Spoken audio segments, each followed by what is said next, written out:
My name's Rod Matthews and I'm representing Impact Human Performance Technologies. Great. And what was the focus of your presentation today? The focus of the presentation today is around a lot of the members at ARCS are being asked increasingly to be part of an interdisciplinary team. So they're brought in together as being a representative, a subject matter expert on a particular issue, and they're asked to represent that issue in a team with a variety of other people. So increasingly there's a need to be able to get your message across consistently, concisely, in a way that's quite persuasive in these sort of scenarios. So the key focus of my particular session was to look at what it is we can do in order to really increase the likelihood that our thoughts are sought after, listened to and acted upon.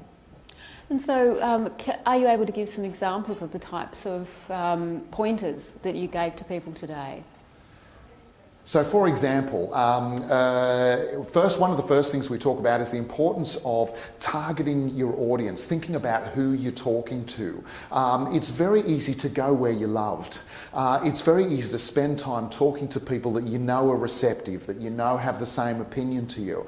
And that's probably not helping your cause. So we talk about thinking about your audience from a couple of key perspectives. One is their level of influence, and another is their level of receptivity. So some people are highly influential in the organisation, you need to have them on board. Some people have less influence in the organisation when it comes to your particular issue. And it's not necessarily connected to position title either. Some of the most influential people I know have the title personal assistant too. So that's influence. Also there's a receptivity element as well. How supportive are they of your message? So some people can be very supportive, other people are not supportive necessarily because they don't like your message, but maybe because they're just busy with other stuff. So if you think about influence and receptivity as a bit of an XY axis sort of thing, then you can think about the aim is to, we need to identify who are our champions, who are both influential and receptive, and we need to spend time with them. But really the key group that we've got to try and persuade and influence is the people who are influential but not receptive. And so the first thing is to identify that group and to not avoid them. We need to start to work with them. And there were a number of people in your session today, and they had the opportunity to ask questions at the end. What were some of the interesting questions that were asked of you? So let me just think about that for a second, some of the questions that came up at the end. Some of the questions that came up at the end, one in particular which was very important for ARCS members is of course that when it comes to persuasion and influence, it can be a bit of a challenge when we're dealing with government departments like the Therapeutic Goods Administration and PBS, and people who have to follow certain protocols and certain procedures, and therefore persuasion and influence is a little bit more difficult. So the key thing to remember there is that persuasion and influence exists within a context. And sometimes just because you have certain persuasion and influence skills and tools doesn't necessarily mean that the world's going to fall in line behind you.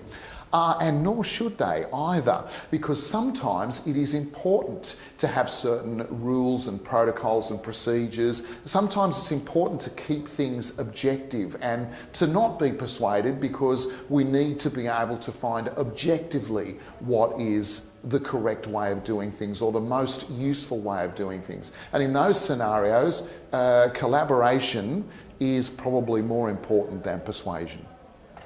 That was one of the key messages, is the importance of collaboration, without a doubt. Whenever two people are working together in a work scenario, people tend to be after two things. They're after an outcome. Yes, we need things to be done, we need to implement something, we need to get something done, but we're also after a feeling. Now, before we all start rolling our eyes and go, oh my goodness, here's the part where we all have to hold hands and sing John Denver songs, you think about this for a second.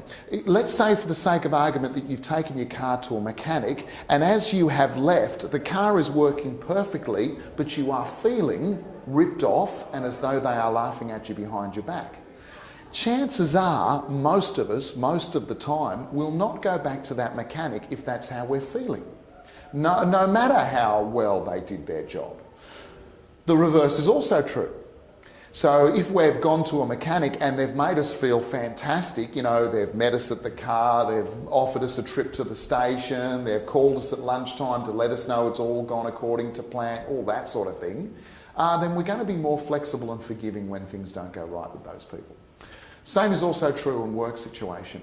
We're constantly unconsciously working out the importance of the outcome and the relationship. And obviously at work, the ideal is that both are important. And if both the relationship and the outcome is important, then collaboration is the key. Beautiful.